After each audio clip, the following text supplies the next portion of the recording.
오늘 함께 보실 말씀은 창세기 7장 6절부터 21절입니다. 창세기 7장 6절로 21절 한 절씩 교독하시고 마지막 21절은 함께 읽도록 하겠습니다. 홍수가 땅에 있을 때에 노아가 600세라.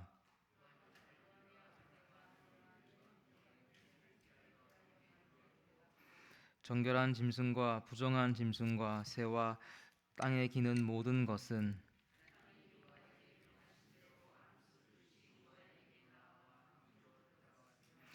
7일 후에 홍수가 땅에 덮이니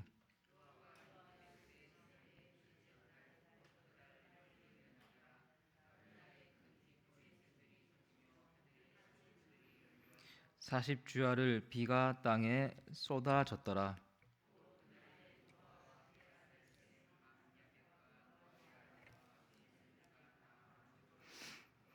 그들과 모든 들짐승이 그 종류대로 모든 가축이 그 종류대로 땅에 기는 모든 것이 그 종류대로 모든 새가 그 종류대로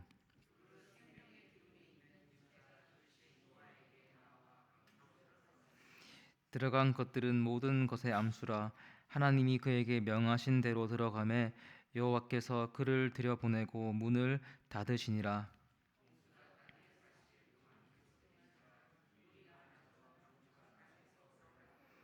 물이 더 많아져 땅에 넘침에 방주가 물 위에 떠다녔으며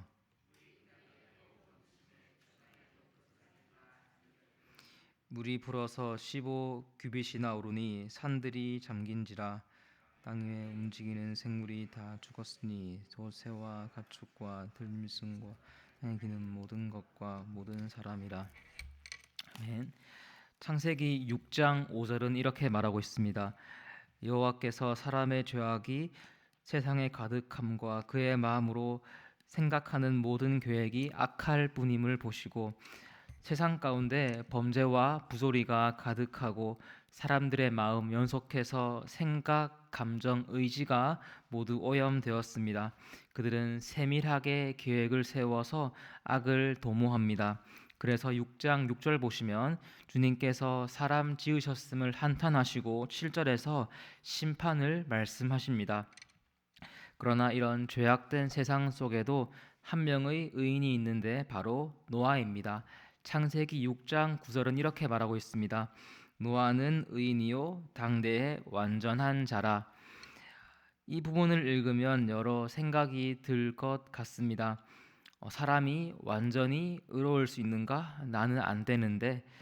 그런데 또 그 노아 외에는 모든 이가 멸망당한 것을 보면서 그래도 의롭게 살긴 살아야 하는데 어떻게 하지? 이런 마음도 생기는 것 같습니다. 그렇다면 저와 여러분은 무슨 수로 주님께 인정받으며 마지막 심판 가운데서 보호하심을 받겠습니까? 오늘 말씀을 통해 주님 은혜를 쫓아 믿음의 삶을 결단하고 살아가는 저와 여러분 되기를 소망합니다. 먼저 알아야 할 것은 노아가 의롭고 완전하다. 이것이 그가 도덕적으로 흠이 없고 죄가 없다는 말이 아닙니다. 6장부터 7장까지 노아 행동을 묘사하는데 몇 구절 보시면 먼저 6장 22절입니다.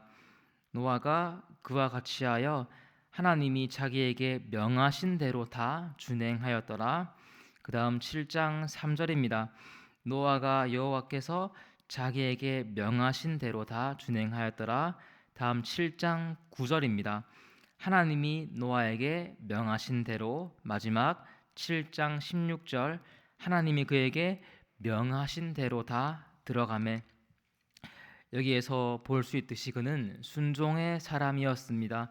노아가 의인이라고 평가받는 첫 번째 이유는 순종에 있습니다.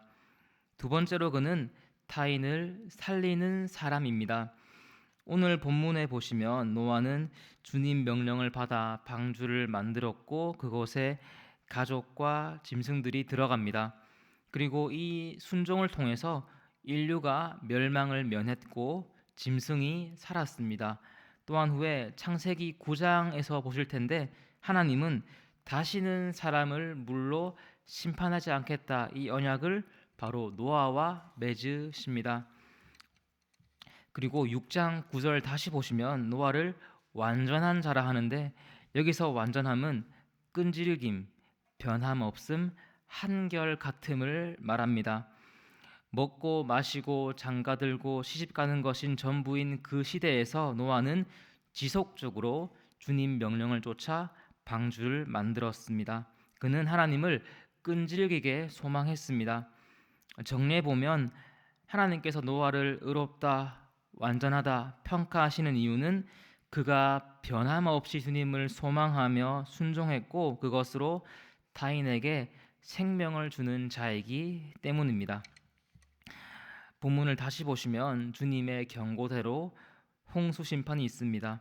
그런데 주목해서 볼 것은 본문 속 홍수가 그냥 단순한 홍수가 아니라 우주적이라는 것입니다. 본문 7장 11절 보시면 이렇게 말합니다. 하반절, 그날에 큰 기품의 샘들이 터지며 하늘의 창문들이 열려.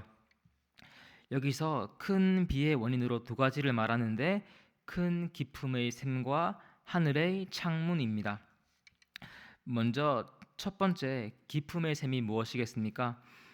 창세기 1장 2절 보시면 땅이 혼돈하고 공허하며 흑암이 기품 위에 있었다 합니다. 여기 나오는 기품이 오늘 제가 읽어드린 7장 11절의 기품과 같은데, 이는 원시의 바다, 혼돈의 물을 말합니다. 그런데 이 환경은 사람이 거주하기 힘들었고, 그래서 하나님은 둘째 날 궁창을 만드셔서 원시 바닷물을 궁창 위의 물과 아래 물로 나누셨고, 다음 세 번째 날에 물을 한 곳에 모아 바다로 부르시고 묻이 드러나게 하시고 땅이라 부르셨습니다. 그리고 이 땅에서 사람들이 살 수 있었습니다. 그런데 사람이 악해짐으로 하나님은 지금 그 경계를 다시 허물고 계신 것입니다. 가두어 두셨던 기품의 샘들을 터지게 하고 계십니다. 다음 11절의 창문들을 보시면 성경은 비가 내릴 때 구름이 비를 내리는 것으로 주로 묘사합니다. 한 가지 예로 열왕기상 18장 45절 이렇게 말합니다. 조금 후에 구름과 바람이 일어나서 하늘이 캄캄해지며 큰 비가 내리는지라, 이렇게 말하는데, 그런데 오늘 본문은 구름에서 비가 내리는 것이 아니라 하늘에 창문이 열렸답니다. 방금 전 창조를 설명할 때 주님께서 궁창 위의 물과 아래 물로 나누셨다 했는데, 궁창 아래의 물은 묻으로 드러나게 하셨고, 궁창 위의 물 역시 주님께서 질서를 정해서 안으로 들어오지 못하게 하셨는데, 하늘의 창문이 열렸다, 이것은 궁창 위의 물이 피조 세계 안으로 침공해 들어오는 것을 말합니다. 그래서 7장 11절 풀어서 보시면 주님은 지금 창조를 해체하고 계십니다. 그러므로 이 태홍수는 단순히 많은 물이 넘친다 이것이 아니라 우주적 심판을 말하고 있습니다. 그리고 또 한 가지 보고 싶은 것은 이 홍수 심판의 순서입니다. 7장 17절부터 22절 보시면 홍수물이 온 세상을 덮었고, 그 다음에 높은 산을 덮고, 마지막으로 새와 가축과 짐승과 모든 기는 것과 마지막 인간을 덮는데, 그런데 주목해서 보고 싶은 것은 이것이 창조의 순서와 같습니다.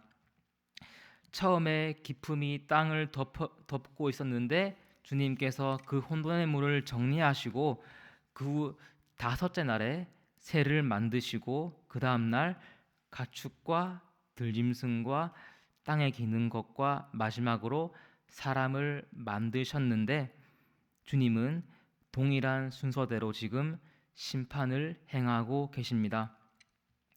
이 대목에서 저와 여러분은 하나님의 무서운 손길을 느낄 수 있습니다. 주님은 창조의 능력이 있으시고 그것에 질서를 부여하시지만 또한 그것을 자신의 뜻대로 되돌릴 수 있는 분이십니다. 그런데 중요한 것은 이와 같은 심판, 아니 이것을 뛰어넘는 심판이 최후 심판이 있습니다. 누가복음 17장 26절부터 30절 보시면 노아의 때에 된 것과 같이 인자의 때에도 그러하니라. 노아가 방주에 들어가던 날까지 사람들이 먹고 마시고 장가들고 시집가더니 홍수가 나서 그들을 다 멸망시켰으며 30절 인자가 나타나는 날에도 이러하리라. 예수님께서는 자신이 재림할 때 종말론적 심판이 있을 것이라 말씀하십니다. 그렇다면 이 경고 앞에 우리는 어떤 삶을 살아가야겠습니까? 주님을 소망하고 묵묵히 살아가는 것이 힘들지만 주님의 재림과 또 개인의 마지막이 있음을 기억하며 노아와 같이 의인으로 살아야 합니다. 구원으로 자라가야 합니다. 그런데 문제가 있습니다. 서두에 나누었듯이 이런 질문이 있지 않으십니까? 내가 그렇게 살 수 있는 것인가? 물론 처음에 설명드린 것처럼 노아를 의인, 그가 완전하다 평할 때 그가 죄가 없어서가 아니라 순종해서 또 남을 살려서 그런 평가를 받는 것이라 했지만 이것도 어려운 것은 마찬가지이지 않습니까? 만약에 제가 노아였다면 방주를 예비하고 지어라는 이 명령에 순종하기 어려웠을 것입니다. 그러나 우리는 노아가 의인이다, 완전한 자다, 이 평가가 있기 전에 주님 은혜가 있음을 기억해야 합니다. 우리 창세기 6장 8절을 보시겠습니까? 그러나 노아는 여호와께 은혜를 입었더라. 노아는 하나님의 은혜를 먼저 받았습니다. 그 후에 창세기 6장 9절이 있습니다. 주님의 은총이 있었기 때문에 그가 믿음의 삶을 살 수 있었던 것입니다. 그리고 이것을 우리에게 본다면 여기 저와 여러분에게도 은혜가 먼저 있습니다. 그것이 무엇입니까? 귀한 성도 여러분, 오늘 노아에게서 예수님 발견하기를 소망합니다. 노아는 죄가 가득한 세상 가운데서 주님을 소망했고 명령에 순종해서 방주를 만들어 그 결과 인류는 멸망을 면했습니다. 죄악이 가득한 이 땅 가운데 주님께서 오셨습니다. 모든 사람이 죄악으로 달려갈 때 예수님 온전한 믿음으로 모든 순종을 감당하셨고 그리고 그 순종으로 교회를 세우셨습니다. 주를 믿는 성도는 그 교회 안에서 보호를 받고 마지막 때 심판이 있지만 신자는 두려워하지 않습니다. 그리고 이 사랑이 우리에게 먼저 주어졌기 때문에 저와 여러분은 의롭게 설 수 있습니다. 우리가 꼭 기억해야 할 것은 하나님의 은총이 선행되지 않으면 우리가 바로 설 수 없을 뿐 아니라 주님을 바랄 수도 없는 존재임을 기억해야 할 것입니다. 믿음을 보기 어려운 세상에서 구원의 방주를 세우신 예수님 보기를 소망합니다. 그리고 그 은혜 누리며 이제 믿음으로 살기 원합니다. 세상을 거슬러 주님 말씀에 순종하고 그것으로 다른 일을 살려나가는 저와 여러분 되기를 소망합니다. 기도하시겠습니다.